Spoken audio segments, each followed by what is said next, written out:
I'm Shelley Smith, Head of Conservation at the New York Public Library. There's a lot of behind-the-scenes preparation that goes into an exhibition like Mapping New York Shoreline, on view at the New York Public Library through June 2010. Like a museum, the library displays treasured items from its collections. But unlike a museum, researchers and the public are permitted to handle library items, including many rare maps and manuscripts. As documents age, and if they're handled often, their condition deteriorates. When that happens, they come to the library's Barbara Goldsmith Conservation Lab for cleaning and repair. These items need treatment before they are showcased in Mapping New York Shoreline. One is a letter of safe passage signed by President James Madison in 1809. The old shipping document is torn, creased, and stained. The second item is a Dutch world map that was printed and hand-colored in the early 1600s. It's in pretty good shape, but has a few tears and gaps along its edges. Exhibitions conservator Miriam D'Arteni examines the objects to see what type of paper and ink they contain, and to get a better sense of the damage. Here it has faded. She applies drops of water to the shipping document.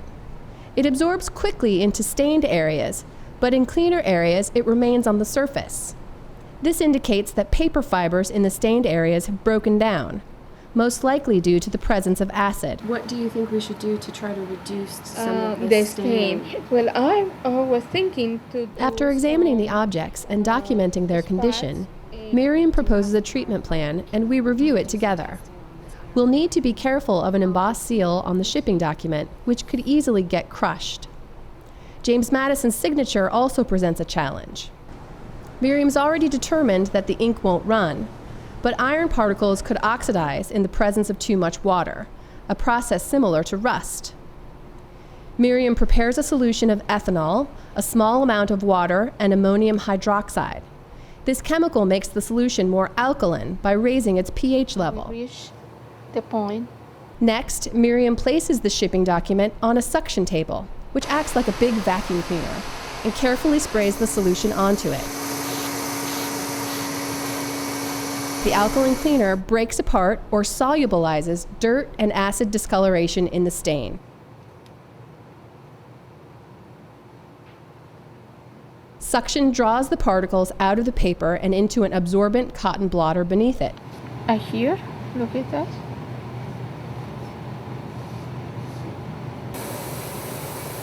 While the paper is still damp, we gently flatten the creases.